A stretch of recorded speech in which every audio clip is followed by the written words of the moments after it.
नाज़रीन इकराम, सरगोदा की तारीख का अफसोसनाक और शर्मनाक वाक़या सामने आया, जहां पे एक 21 साला नौजवान को न सिर्फ ख़त्म किया गया बल्कि उसके जिस्म के टुकड़े किए गए, नाजुक अज़ा को छुरियों से काटा गया और उसके जिस्म को काट के झाड़ियों के पास फेंका गया।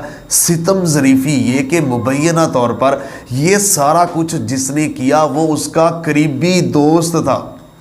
अमीर बलाच केस में आपको पता है कि जिस तरह उसके करीबी दोस्त ने ये सारा कुछ किया मुबैना तौर पर, इस केस में ये जो सरगोदा में 21 साला साइम नौजवान जो वकील बन रहा था, LLB कर रहा था, घर का बड़ा बेटा वाहिद कफील साइम, जिसका पूरे घर वाले इंतज़ार कर रहे थे हमारा बेटा वकील बनेगा, हमारे दिन बदलेंगे, बाप पैसा लगा रहा था। तो नौजवान अचानक शाम को फ़ोन आता है उसका दोस्त का, वो बताता है कि रागिब मुझे लेने आया है, वो चला जाता है। उसके बाद वालिदैन रात को जब लेट होती है उसको कॉल करते हैं कि आप वापस की, उसका नंबर बंद, बार बार कॉल की। उसके बाद उसके दोस्त को रागिब को कॉल की कि वो साइम नहीं आ रहा, तो रागिब ने बताया कि मैं तो वापस आ गया था, मगरिब के बाद या गालिबन इशा के बाद मैं वापस आ गया था और हम दोनों वापस आए थे, वो अपने घर चला गया था, मैं अपने घर, मुझे नहीं पता। उसने कहा कि वो नहीं मिल रहा, रागिब भी आ जाता है, वो इकट्ठे ढूंढने लग जाते हैं। वही दोस्त रागिब माँ बाप के साथ मिलकर उसको ढूंढना शुरू कर देता है। सारी रात वो ढूंढते रहते हैं, नंबर उसका बंद है।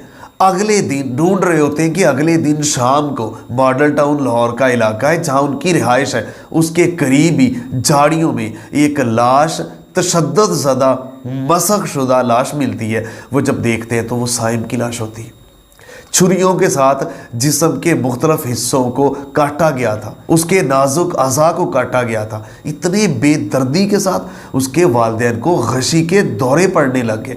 उसका वालिद परेशान कि मेरे बेटे की हमारी किसी से दुश्मनी नहीं है। तो जब मज़ीद इसके ऊपर पुलिस ने तहकीक की तो पता चला वही रागिब, पुलिस ने बड़ी कोशिश की, वही रागिब जो है ना उसके ऊपर शक था, उसको गिरफ्तार किया गया। उसके बाद पुलिस के तो चार छितर नहीं बर्दाश्त कर सका। मुबैना तौर पर उसने बताया साइम ने मुझसे 50,000 लेना था, यानी मैंने साइम का 50,000 रुपये वापस देना था। वह मुतालबा कर रहा था, मेरे पास पैसे नहीं थे, लिहाजा मैंने ये प्लान बनाया और मैंने उसको मार दिया। अब वो अकेला तो ऐसा कर ही नहीं सकता, उसके साथ दोस्त थे, लोग थे, नामालूम कौन थे। अब पुलिस तफ्तीश कर रही है, ये चीज़ भी सामने आ जाएगी। इतना बेदर्दी के साथ एक दोस्त, अब मज़ीद भी कोई अनफोल्ड चीज़ें होंगी, सिर्फ 50,000 का मामला था या कोई और था, उसके दोस्त को यूज़ किया गया या उसने खुद, अब ये सारी चीज़ें सामने आ जाएंगी। लेकिन यार 50,000 रुपये की खातिर इतना करीबी दोस्त, वो LLB कर रहा था, वकील बन रहा था, उसका दोस्त भी कॉलेज फेलो, यूनिवर्सिटी फेलो होगा, तो इतना करीबी दोस्त ये कुछ कर सकता है। उसका वालिद का इंटरव्यू भी बड़ा हौसले में इंटरव्यू दिया, उसने कहा हम सोच भी नहीं सकते कि हमारे बेटे का इतना करीबी दोस्त ये कुछ कर सकता है। तो दोस्ती के रिश्तों के ऊपर एतमाद इस जैसे दरिद्र ख़त्म कर रहे हैं। इनको सरेआम चौकों चौराहों में फांसियाँ दी जाएं ताकि ये दोस्ती का भरम कायम रह सके। आपको पता है बहुत अच्छे दोस्त भी हैं, लेकिन अब पाकिस्तान में, इस मुआशरे में, इस नफसा नफसी, इस अफरा तफरी में अपने दोस्तों के ऊपर नज़र रखें।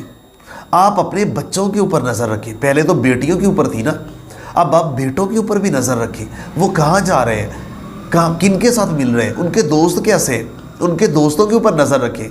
तो मुआशरा इस नहज तक इखलाकी गिरावट का शिकार हो चुका है कि इतने करीबी दोस्त 50,000 रुपये की खातिर, एक यार हंसता खेलता मासूम बच्चा नौजवान, उसकी जान ले लेना।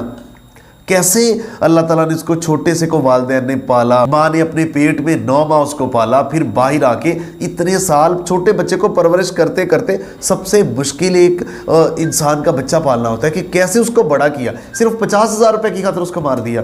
तो मज़ीद इसमें जो चीज़ें आएंगी आपके सामने ज़रूर अनफोल्ड करेंगे। मिलते हैं एक नई स्टोरी के साथ, तब तक के लिए अल्लाह ने के बाद। पाकिस्तान हमेशा जिंदाबाद।